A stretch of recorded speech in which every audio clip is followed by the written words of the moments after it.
Charlie's Abbott Higgins, and welcome to another segment of Short Australian Stories. Today's topic is about the early prison hulks in Australia. As a young Australian myself, my passion is to ignite an interest in Australians of all ages to investigate and learn about the smaller stories of Australians' history that is interesting, factual, and true stories that will change your perspective forever. All you have to do is take a moment. Google one of the segment topics and you will discover what really took place in Australia's historical growth. Hope you enjoy.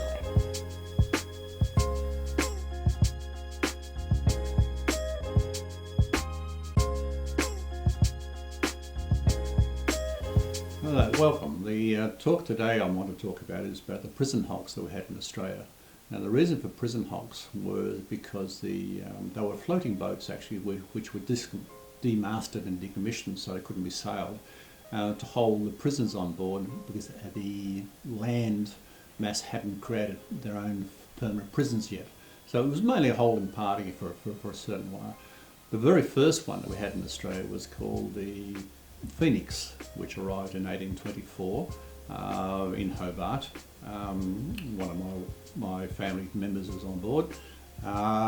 It then continued on, this marked everybody, then continued on to Sydney where it hit the Sow and Pigs Rocks where it was badly damaged. Decommissioned, was bought by the government then and decommissioned and made into a floating prison. It lasted till about 1837 before it fell apart. The boat itself actually was anchored on the next to Goat Island in the middle of Sydney Harbour, but due to the complaints about people being reminded of the prisoners, it was moved around to what they call Hulk Bay or Phoenix Bay, which was then renamed Lavender Bay in Sydney. The one after that was the next one was the Anson, which was actually in Hobart, and it was used to house female prisoners. Now the reason they held that was done was because the women, too many women coming through for the Cascades, and the women there were very loose with their morals and quite degrading, and the government were scared that these women were going to be the same. So they kept them on board the Anson to be taught to trade and work before they were assigned out. Now between the period of time 1840, I think in 1845 there was 4,000 women went through the Anson. So there was quite a lot of women there that go through.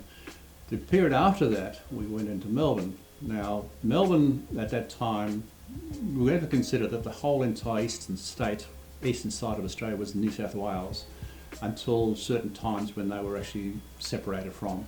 Melbourne became a separate state in about 1850. And of course any prisoners who misbehaved prior to that being separated were sent up to Sydney, to Cockatoo Island. So all of a sudden we had the people down here who turned up. We had, in 1 year we had 29 prisoners. After the gold rush had arrived, there was 955 people turned up as prisoners. So we had nowhere to put them. So at that time also, there were 275 boats that had sailed from around the world to look for the goldfields, with all the crews deserting and keeping the whole area totally finished, and it looked like a porcupine's back with all the masts everywhere. So the government bought 5 of the boats, demasted them, painted them yellow, and had them anchored off Jellybrand Point out towards Williamstown, what they call Hobson's Bay.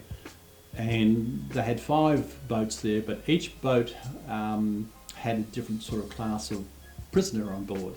The president was the most hardened criminals who never left the boat, and even some of the boats men were actually chained and locked them down below water level in the stinking holes, all this sort of stuff. They were very, very badly treated.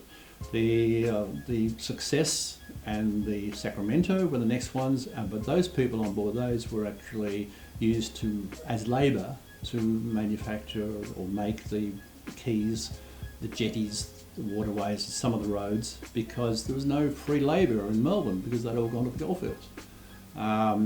The Lysander and the Deborah were used as storeroom for a little bit, and for a short time, I think the Lysander was kept for Indigenous people, and the Deborah as well. Deborah, I think, was for non-behaving sailors for a while. The Sacramento towards the end was actually used for women and children, which is sort of surprising those times. And it was quite a thing. But the workmanship, the whole idea of the introduction of the hulks was suggested by the police chief called Samuel Barrow, who was actually on Norfolk Island, and he was rather a sadist, and he was very, very badly. He really did some bad things, and he eventually, when Governor Latrobe was leaving Melbourne in about 1854, I think it is 53, 54. Barrow was on a boat waving goodbye. The boat overturned and Barrow drowned, and there would have been a great cheer from the prisoners on board the hulks to find out that horrible tormentor had finally met his match. Later on, we had the people who would work on there would then sometimes, if they behaved themselves once again, would be then sent to what we call the stockades. Now, we had stockades in Richmond, Collingwood, Pentridge, and also Williamstown. I sometimes think that the jail cell sort of stripes remind me of the Collingwood football jumpers. So quite a bit of fun. But the John Giles Price came down, who was in charge. He was then also from Norfolk Island.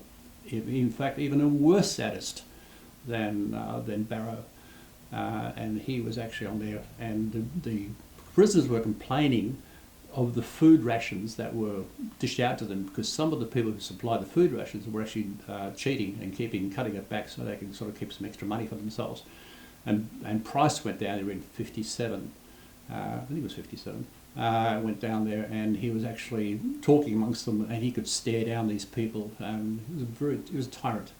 And somebody threw a clod of dirt at him, and then somebody else threw another rock, and he turned around and he got hit in the back of the shoulders by a large stone. And then the rest of the prisoners just jumped on him and beat him to death with spades, the whole lot.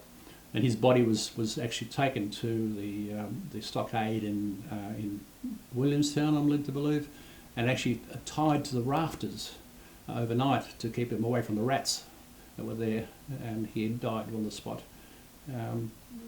Bit of history, Australian history, a bit of fun. There's some horrible times for people that they did. We did also have a prison hulk actually in Brisbane, off Brisbane, when Queensland seceded from New South Wales. It was called a Proserpine, but the people on the Proserpine, actually the prisoners there, and most of these were males, but the people on the Proserpine actually made their own prison on St Helena, and so there weren't as big or as large an amount of them as there were in the Melbourne area, which was the main one, which is of interest. But people don't know, it's just here, over the water, you can sort of see it. And then apparently the Sacramento, supposedly, and the Deborah were broken up and they're buried out there in the mud somewhere, the relics of them. So all these things can be read, you can see it, you can please find it. If you find that I've missed something, please do look it up yourself and entertain yourself, because this very history is quite interesting. And unfortunately, it's with today's things, it's not appreciated to see the way we have come.